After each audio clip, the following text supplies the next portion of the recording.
ஆண்டவராகிய இயேசு கிறிஸ்துவின் நாமத்தினால இன்றைக்கு 21வது நாள். ஒரு ஆமென் சொல்லுங்கள் பார்க்கலாம். தேவ கிருபையினால் 20 நாட்களை ஆண்டவர் கடக்க உதவி செய்தார்.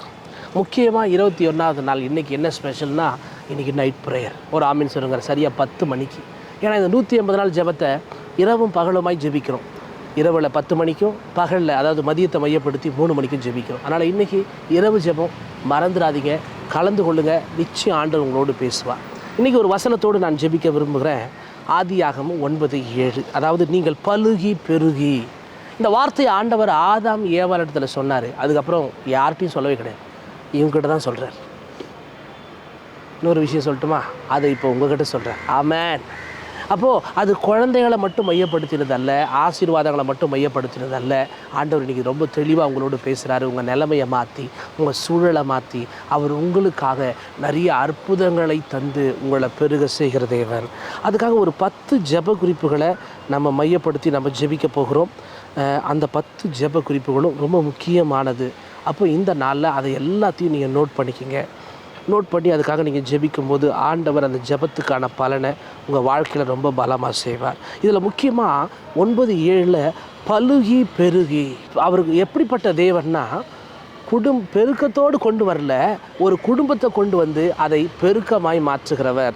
ஒருவேளை நஷ்டத்தின் பாதையில் நீங்கள் ஊழியத்தை செய்யலாம், கடன் பாதையில் உங்கள் குடும்பம் நடக்கலாம். ஆனால் ஆண்டவர் ஒரு குடும்பமாக கொண்டு வந்து பெருக்கத்தை கொடுப்பார், ஒருவனாக கொண்டு வந்து உயரத்துக்கு கொண்டு போவார். அப்படி ஆண்டவர் அற்புதத்தின் தேவன் அவர். அதைத்தான் இன்றைக்கி உங்கள் வாழ்க்கையில் அதிகமாக செய்ய போகிறார். அப்போ முதல் ஜெப குறிப்பு பாருங்களேன். உங்கள் வாழ்க்கையிலையும் எல்லா பகுதிகளிலும் கர்த்தர் உங்களுக்கு பெருக்கத்தை கொடுக்கணும். எண்ணிக்கையில் மட்டும் பெருக்கம் நமக்கு வேணாம், அமைதியிலே பெருக்க வேணும். ஆமென். ஆரோக்கியத்தில் பெருக்க வேணும், ஆசீர்வாதத்தில் பெருக்க வேணும், எண்ணங்களில் பெருக்க வேணும். அப்படி வரணும்னு சொல்லி இயேசுவின் நாமத்தினால ஜெபம் பண்ண ஆரம்பிங்க. 2வது, குடும்ப வளர்ச்சியும் ஒற்றுமையும். அதாவது நம்மளுடைய குடும்பத்துக்குள்ளே சண்டை இருக்கக்கூடாது, எல்லாரும் அன்பால் ஒற்றுமையாக இருக்கணும்னு சொல்லி நீங்கள் ஜெபம் பண்ணுங்க இந்த 21வது நாளில். முக்கியமாக பாருங்கள், 3வது ஜெப குறிப்பு, பொருளாதார அந்த வளர்ச்சியை கர்த்தர் நமக்கு கொடுக்கணும். கடன் இல்லாமல், எல்லா குறைகளையும் தாண்டி, பற்றாக்குறையை தாண்டி, இல்லைன்ற சூழலை தாண்டி நம்ம குடும்பத்துக்கு தேவையான அனைத்தையும் கர்த்தர் கொடுக்கணும். அதை சொல்லி ஜெபம் பண்ணுங்க இந்த 3வது காரியத்தில். 4வது காரியம் பாருங்கள், பிள்ளைகளுடைய எதிர்காலத்தில் தேவன் ஒரு பெருக்கத்தை கொடுக்கணும். அதாவது நம்ம பிள்ளைங்க கல்வியில் பெருகியிருக்கணும், வேலையில் பெருகியிருக்கணும், தேவ அழைப்பில் தங்களை அடையாளப்படுத்தி பெருகியிருக்கணும், கர்த்தருடைய கரத்தில் ஒப்பு கொடுக்கப்பட்ட ஒரு பெருக்கம் அவங்களுக்குள்ளே இருக்கணும். அதை சொல்லி ஜெபம் பண்ணுங்க. 5வது, ஆவிக்குரிய வளர்ச்சிங்க. எப்படிப்பட்ட ஆவிக்குரிய வளர்ச்சி அப்படின்னா, உடல் மட்டுமல்ல, அது மட்டும் பெருசானா பரவாயில்ல, ஆவியிலையும் ஞானத்திலும் அறிவிலும் மற்றவங்களுக்கு பார்க்குற பார்வையில் பிரியமாக நடந்து கொள்றதையும் பிள்ளைங்க பெருகணும். அப்படிப்பட்ட ஒரு ஆவிக்குரிய வளர்ச்சி நம்ம பிள்ளைகளுக்குள்ளே காணப்பட ஜெபம் பண்ணிகிட்டே இருங்க. கர்த்தருக்கு பெரிய காரியத்தை செய்வார். 6வது பாருங்கள், நல்ல உறவுகள் பெருகணும். அதாவது கணவன் மனைவிக்குள்ளே, பெற்றோர் பிள்ளைகளுக்குள்ள ஒரு புரிதலோ அன்போ சமாதானமும், மாமனார் மாமியாருக்குள்ள, மருமகள் மாமியாருக்குள்ள, மருமகன் மாமியாருக்குள்ள, மாமனாருக்குள்ள ஒரு ஆரோக்கியமான ஒரு பெருக்கம் நம்ம குடும்பத்தில் உண்டாகணும். இந்த 21வது நாளில் இதை மையப்படுத்தி ஜெபிங்க.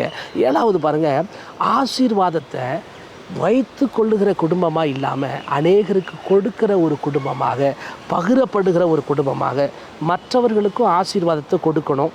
நம்மக்கிட்ட இருக்கிறத மற்றவர்களுக்கும் பகிர்ந்து தரணும்.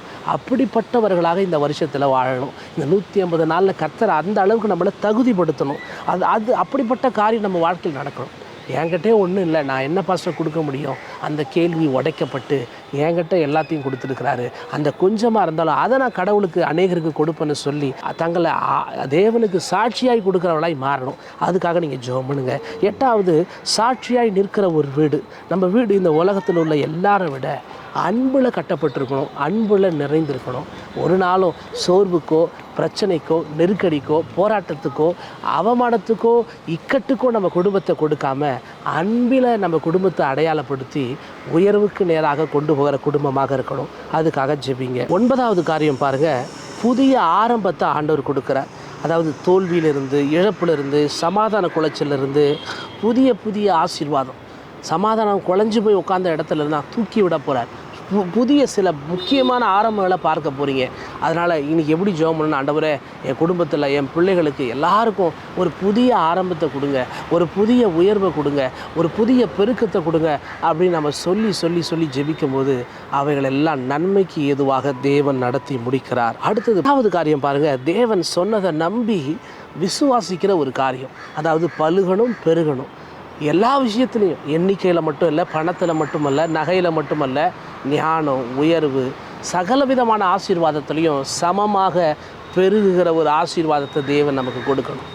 ஏன்னா பணத்தை எல்லாம் கொடுத்துட்டாருன்னா ஞானம் இல்லை அப்படின்னா சகலமும் எல்லாம் வீணாக போயிடும். இதை தாண்டி ஒரு வாழ்க்கை நமக்கு வேணும்னு தேவ சமூகத்தில் கேட்கும்போது ஆண்டவரே அதை அவங்க வாழ்க்கையில் அடையாளப்படுத்துவார். அதனால தான் நான் சொல்கிறேன், அவருடைய கட்டளைகளுக்கு பயந்து அவருடைய நாமத்தை ஏற்றுக்கொண்டு ஆண்டவர்கிட்ட சொல்லுங்கள், அப்பா நீங்கள் சொன்னதை நம்பி நடக்கிற பிள்ளைங்க நாங்கன்னு சொல்லி நீங்களும் நானும் ஜெபிக்க ஆரம்பிக்கும்போது, துதிக்க ஆரம்பிக்கும்போது தேவன் உங்கள் வாழ்க்கையில் என் வாழ்க்கையில் பெரிய அற்புதத்தை செய்கிறார். அப்படியே ஜெபம் பண்ணலாமா? தகப்பனே உமக்கு நன்றி, கிருபையுள்ளவரே உமக்கு நன்றி, பலப்படுத்துகிறவரே உமக்கு நன்றி, சகாயப்படுத்துகிறவரே உமக்கு நன்றி, சகலவித நன்மைகளால் எங்களை நடத்துகிறவரே நன்றி. உங்களால் முடியாதது எங்கள் வாழ்க்கையில் ஒன்றுமே இல்லை ஆண்டவரேன்னு சொல்லி அவர் பாதத்தில் அமர்ந்து அவரை நோக்கி பார்த்து ஜெபிக்கிறவர்களாக மாறுங்க. இன்றைக்கி இந்த இரவு ஜெபத்தில் கலந்து கொள்ளுங்க. தேவ பிரசன்னம் சகலவிதமான நன்மையிலையும் உங்களை நடத்துவதாக.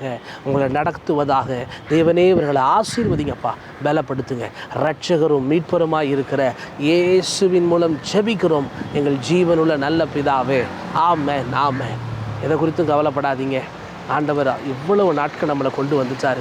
மாதத்தினுடைய கடைசி இன்னும் ஒரு நாள் தான் இருக்குது. ஆனாலும் அவருடைய பிரசன்னத்துக்கு நம்மளை ஒப்பு கொடுத்து ஜெபிப்போம். கர்த்தரே பெரிய காரியத்தை செய்வார்.